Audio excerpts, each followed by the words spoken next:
This video was made possible by our generous supporters on Patreon. Check out patreon.com/NWR for all the details.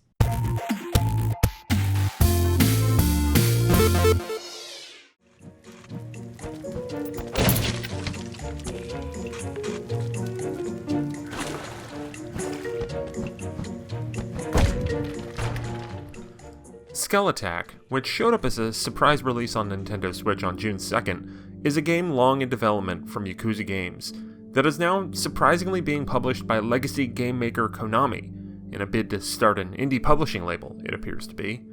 The story sees the unflappable skeleton Scully making his way through a variety of levels to fend off human aggressors from his afterlife home. While that setup and the whimsical 2D platformer style seems like they should pay homage to Konami classics like Castlevania and Goemon, Skelattack goes to war with its inspirations and winds up being a game that is constantly at odds with itself and often more exasperating than fun. The visuals are bolstered by stellar animation, filled with memorable character designs and a pleasant look. The colorful, hand-drawn art comes at a price though, as this is a precision platformer that is incredibly unforgiving. I found the endearing design of the main character combined with bountiful one-hit kill areas hard to judge, losing many lives to obstacles I thought I cleared, or enemy attacks that might have been avoided. Now, retries are quick and checkpoints are frequent, which is a really big relief, but along your journey you pick up jewels that are used to upgrade your health and abilities, and in vintage Souls-like fashion, you cough up a number of them whenever you die. Die again before retrieving them, and those collectibles are likely to be gone. That's one thing when you're killed by an enemy. It's another thing when you're killed by spikes in a pit, and the only way to recollect your bounty is basically just by dying again. Unless you're a savant, be prepared for frequent deaths, and be ready to rarely retain enough jewels to upgrade all that much. That's a bone of contention I've long had with these kind of precision platformers.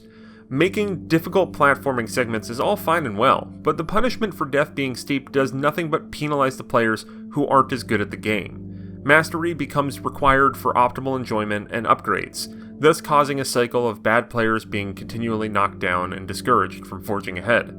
Hell, even the in-game death counter here aims to make you feel bad for dying, playfully mocking you by saying things like, "When you're about to die, just don't."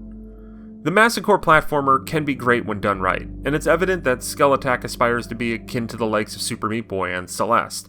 The key difference is that those hard-as-heck games just let you try endlessly without issue. Skelattack hurts you for failing, and isn't even really all that nice about it. The ultimate shame of the pain being so constant is that the platform mechanics are simple and crisp and really great. Scully has a double jump by default, as well as a wall jump that doesn't require a button press, but just lets you sort of fling between walls using the analog stick. You can kind of jump up and down walls with a weird kind of loose precision. Upgrades unlocked along the way, ranging from a charging dash attack to a bone boomerang, deepen the skeleton's arsenal. He's also got a cute little bat friend that can fly around, though most of the bat-focused flying segments are more vexing since they contain all the same death traps, blended with a focus on jamming down a button repeatedly to flap your wings. The experience is overall relatively straightforward and guided, going through locales like sewers and fiery depths. Some charming writing and clever lore deepen the world around you, but everything comes back to the conflict at the center of Skelattack. It's a game laced with charm that is just coated with instant death spikes and obstacles hidden just off screen.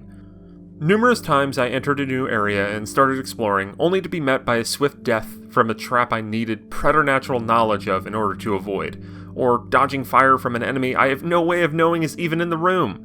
Sure, a sonar power-up alleviates some of this later on in the game, but that doesn't make the wait for that helpful magic ability any less maddening. If you're gearing up for some hardcore precision platforming with a relentless streak, Skelattack is good for that, even more so thanks to its really cute, adorable presentation and great soundtrack. It offers no quarter at all, however, and if you're committed to anything less than a minimal death trip through this adventure, a bad time is likely on your horizon. For as good as the controls feel, the only real lifeline is frequent checkpoints, but that doesn't make the frustrating design and punishment much better. I wish Skelattack reminded me more of the great things of its Konami progenitors, or its modern inspirations. Instead, this game just kinda makes me want to go pick up a Castlevania, or maybe dig up Super Meat Boy again.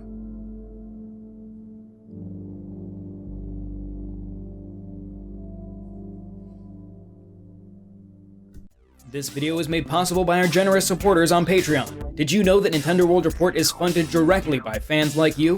When you support Nintendo World Report on Patreon, you get immediate access to multiple exclusive podcasts every month, exclusive Discord channels, an early look at select content, and more, all for as little as $1 a month.